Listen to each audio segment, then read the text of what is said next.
Baik, terima kasih Pak Fadli. Assalamualaikum warahmatullahi wabarakatuh. Yang terhormat Bapak Penguji, Pak M. Jauri, mitra saya di BKD, bahkan guru saya dulu di BKD. Pak Fadli selaku coach dan juga Ibu Mia. Alhamdulillahirrahmanirrahim. Hari ini kita semua diberikan kesempatan dapat bersilaturahmi di tempat ini. Dalam kesempatan ini saya diamanahi oleh pimpinan di Badan Kepegawaian Daerah Provinsi Bengkulu untuk menjadi mentor saudara Mia. Tentu ketika itu diamanahi, kami berangkat dari nilai-nilai core value berakhlak. Kami seriusi, mengingat juga ini adalah salah satu bentuk yang nanti kalau dapat diimplementasikan menjadi bagian yang dapat membantu tugas-tugas kami, sehingga harapannya keluhan menjadi kepuasan terhadap pelayanan. Perkenalkan dulu, nama saya Zalman Hengki, Pak. Saya analis SDM aparatur muda di Badan Kepegawaian Daerah Provinsi Bengkulu. Saudara Mia ini bergabung di kami April 2025. Penempatan beliau di bidang mutasi promosi dan sekaligus ditunjuk sebagai penempatan di subbidang kepangkatan, mengurusi pangkat pegawai negeri sipil. Nah, selama proses katakanlah rancangan aktualisasi ini, beliau memang banyak berkonsultasi dengan saya, dan beberapa kesempatan bukan hanya berkaitan dengan rancangan aktualisasi, juga materi-materi yang berkaitan dengan manajemen kepegawaian juga saya sampaikan kepada beliau. Bahkan bukan tidak satu kali, mungkin sudah tidak terhitung kalinya kami berdiskusi, baik itu secara berdua saja maupun kami libatkan teman-teman yang lain. Dalam kesempatan itu kami sampaikan bahwa dengan status calon pegawai negeri sipil seperti yang disampaikan oleh Bapak Penguji tadi, kita patut bersyukur karena sampai dengan saat ini bukan saja berlomba-lomba untuk menjadi pegawai negeri sipil, untuk yang berstatus P3K saja berlomba-lomba untuk menguatkan statusnya menjadi pegawai pemerintah dengan perjanjian kerja P3K.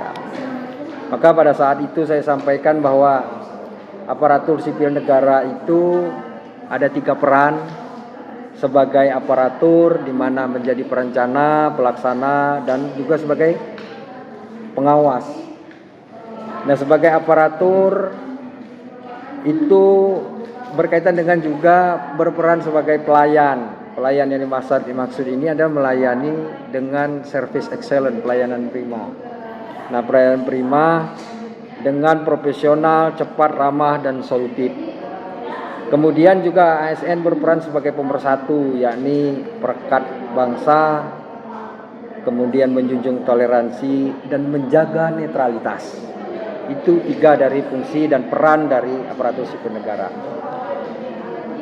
Nah, masuk ke dalam inti yang menjadi judul kegiatan aktualisasi Saudara Mia, ini berkaitan dengan pelayanan sebagai ASN.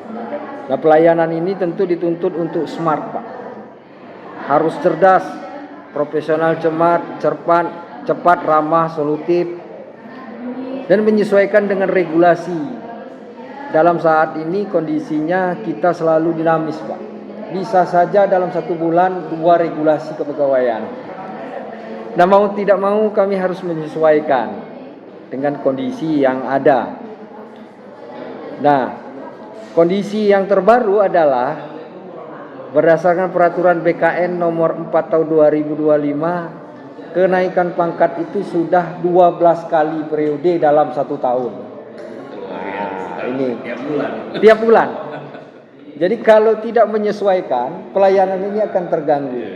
Ditambah lagi memang dengan perkembangan teknologi informasi. Dulu manual semua. Berbondong-bondong ke BKN bawa berkas.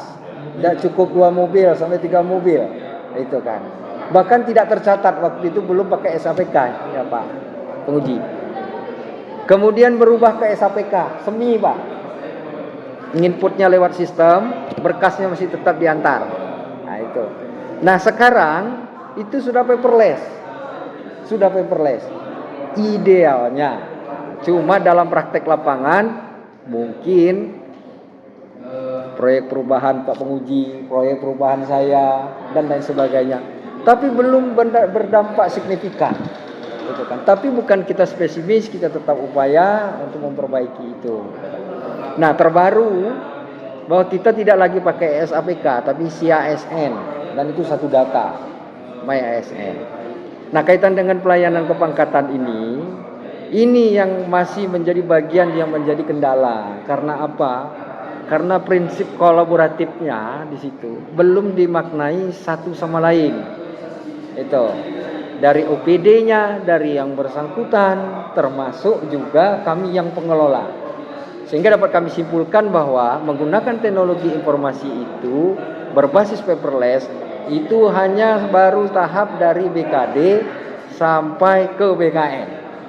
Tapi dari yang bersangkutan untuk ke BKD belum.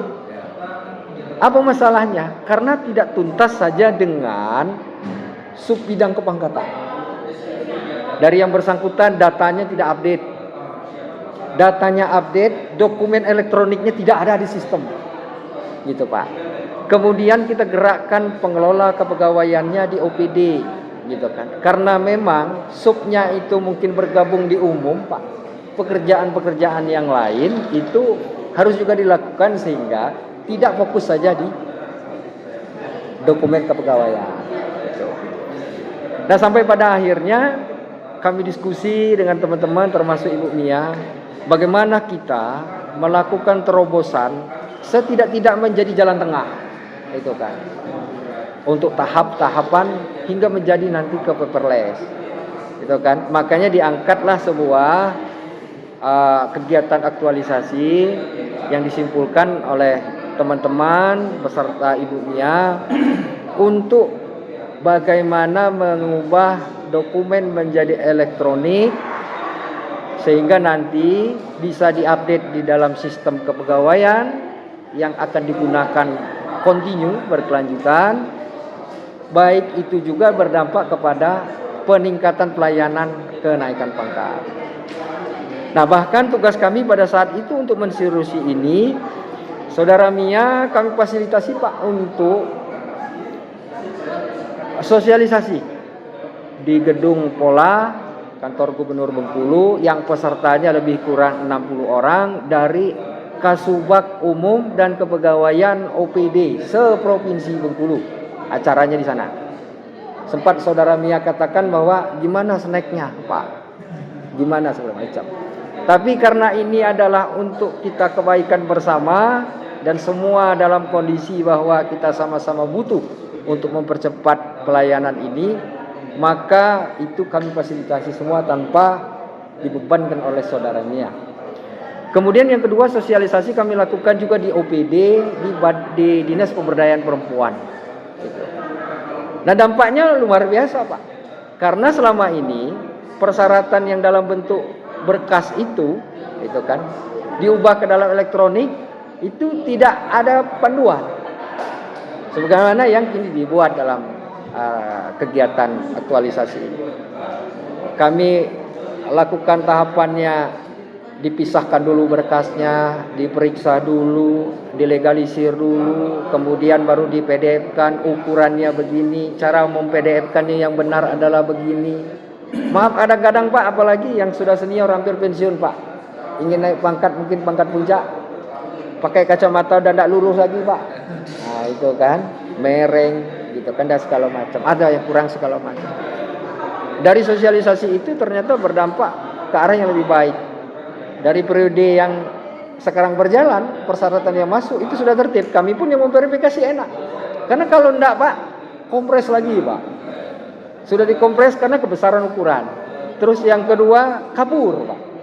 Miring dan segala macam. Dengan elektronik ini, jejak digitalnya ada. Ketika sampah yang masuk ke sistem, keluarnya juga akan sampah. Gitu kan. Dan ini menjadi dokumen negara. Memiliki kepastian hukum.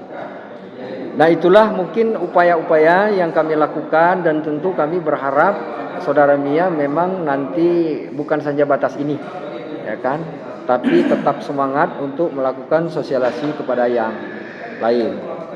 Itu meskipun tantangan-tantangan kepegawaian dengan dinamis ini tetap berjalan Pak, apalagi kaitan dengan belanja pegawai tinggi, TKD juga kita banyak potongan.